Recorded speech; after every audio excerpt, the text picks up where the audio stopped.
अ, मित्रों, ये मेरा वीडियो आपको सेल्स की ट्रेनिंग के लिए है। ये मेरा तीसरा वीडियो है। पहला वीडियो मैंने बनाया सेलिंग एबिलिटी में, वो भी हिंदी में है। दूसरा है प्रोडक्ट मीन्स माल है, उसको समझो, उसको आपको कैसे आगे समझाना होता है जाके। और उसके आज ये वीडियो है कस्टमर के ऊपर या ग्राहक पे।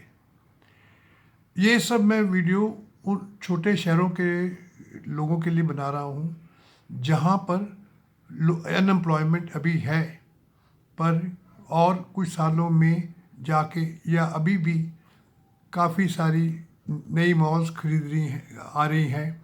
वहाँ पर कई प्रकार के होटल खुल रहे हैं, वहाँ पे इंश्योरेंस कंपनीज आ रही हैं, कार डीलरशिप आ रही है। इन सब को सेल्स की ज़रूरत होती है। और अगर आप 12वीं पास हो, बीए पास हो, आपकी बातचीत करने का तरीका ठीक है और आप अपने आप को थोड़ा इस में इम्प्रूव कर सकते हो, तो आपको नौकरी मिलने के चांसेस काफ़ी हैं। तो आज मैं आपको कस्टमर या ग्राहक के बारे में बात करूँगा। कस्टमर, मैं इंग्लिश में हमेशा कहूँगा ग्राहक, हमारे लिए बड़ा इम्पोर्टेंट होता है, क्योंकि अगर कस्टमर नहीं है तो आपका माल नहीं बिक सकता, और अगर माल नहीं बिक सकता तो आपकी कोई आवश्यकता नहीं। कस्टमर का खुश रहना, कस्टमर का संतुष्ट रहना एक सेल्समैन के लिए बड़ा आवश्यक है। उसमें आपको, हमने पहले दो जो चीज़ें बोली वो थी, अब हम जो बोल रहे हैं आपको ग्राहक को समझना होता है।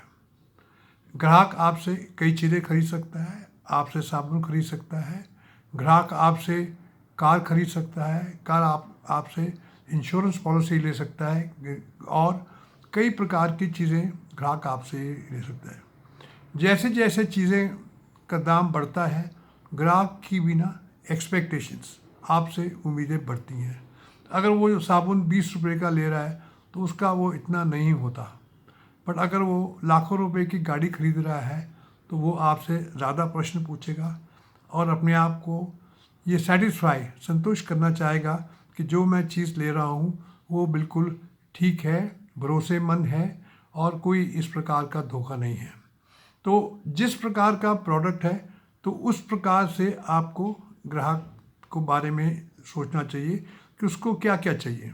उसको चाहिए होगा प्रोडक्ट के सारे डिटेल्स, उसको चाहिए होगा कि कोई डिस्काउंट तो नहीं है, उसको चाहिए होगा कैसी कंपनी है जिसे ये खरीद रहे हैं।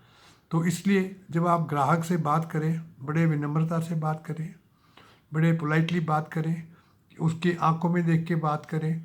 क्योंकि अगर ग्राहक को लगता है कि आप उस पर ध्यान नहीं दे रहे, या जो आप उसको चीज़ बेचना चाह रहे हो वो धोखेबाज है, धोखेबड़ी है, इसमें है, तो ग्राहक आपसे सामान नहीं खरीदेगा।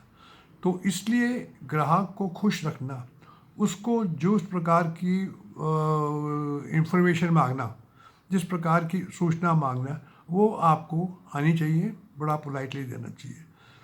और ये आप सोचिए कि ग्राहक को रखना, ग्राहक को खोना, नए ग्राहक को बनाना सबसे मुश्किल है, नया ग्राहक बनाना। तो जो पुराना ग्राहक है आपका, आपकी ये होगी कि उस ग्राहक को आप अपने हाथ से मत जाने दें। कस्टमर को आपको संभाल के रखना है।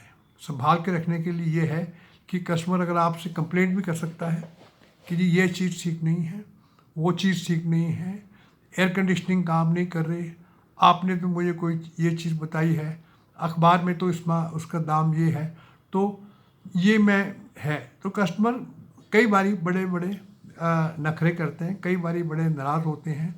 तो उन सब को हैंडल करने के लिए, उन सब को, कस्टमर को खुश रखने के लिए आपको बड़े विनम्रता से रहना पड़ेगा, आपको अपना धैर्य रखना पड़ेगा, आपको अपना गुस्सा नहीं दिखाना पड़ेगा, आपके शक्ल पे शिकन नहीं आनी चाहिए। आप वैसे ही उनको बात करें जैसे कि वो आपसे खुश रहे और आपकी इन्फॉर्मेशन मिले। अगर लगता है कि इन्फॉर्मेशन आप पूरी नहीं दे सकते हैं तो आप अपने सीनियर को बुला लीजिए, उन्हें बोलिए इनसे बात कर लीजिए। और आप एक बात ध्यान रखें, एक बारी कस्टमर गर्म होगा, उसके बाद उसका नॉर्मली गुस्सा ठंडा हो जाता है।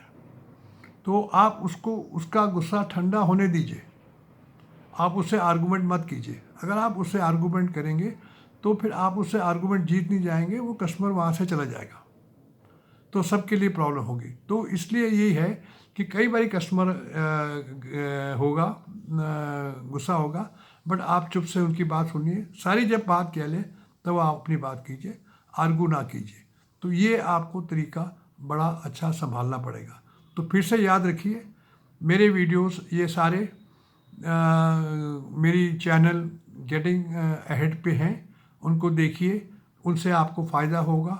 और कहीं भी इंटरव्यू के लिए जाएं तो वीडियो को पहले देख लीजिएगा, जिससे कि आपको अच्छा ये मौका होगा, आपको समझ होगी और आपकी जॉब के लिए सेलेक्ट होने के चांसेस बढ़ जाएंगे।